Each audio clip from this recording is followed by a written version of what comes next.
Okay, class, we're going to look over the past simple tense. I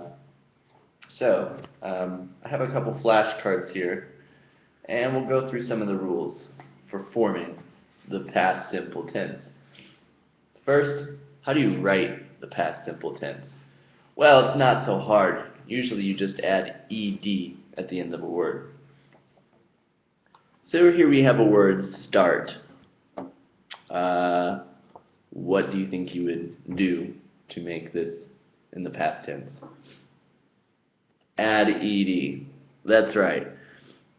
Words that have a consonant at the end, generally you just add ed if they're a regular verb. Let's try a different rule. This rule is very similar. This word ends in e. So all you have to do is add d. That way we have something like this. So that's rule 2. Sometimes you have words that end in y, and they will be part of the third rule.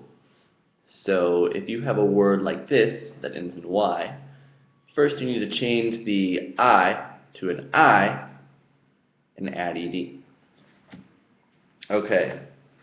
Finally, you have words like this where you need to double the last consonant, and that's because they are preceded by a vowel. If they're preceded by a vowel, if the consonant is preceded by a vowel, then you most likely need to double it and then add ed. Like this. Okay, so that's probably review. Kind of what we're more focused on is the pronunciation. So there's not really any rules for the pronunciation. But there's 3 types of pronunciations. There is the id sound. Started. Started. So this last part here is pronounced id. Okay? Then you have a word like this. And the last part here, this ed, is pronounced with a d sound. So you'd say moved, right? It's very subtle. And the other subtle one is like this. It's a t sound. So when you add ed, you have a t sound at the end. This makes a t sound, so it's washed. So those are the 3 types of pronunciations, and there's not really a rule to determine when you need to use which, but as you practice, you'll be able to anticipate. So I have a lot of these. Let's practice. Okay.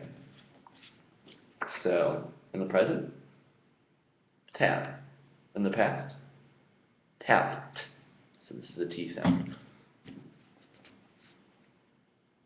Pull. In the present, pull. In the past, pulled. So it's a D sound. Alright, well, that's a nice sample of what we've got here. I've got a lot more flashcards. This activity usually takes about 10 or 15 minutes.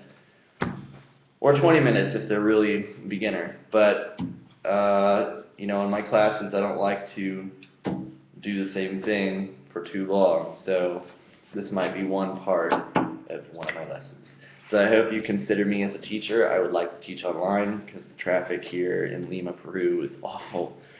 So yeah, thank you.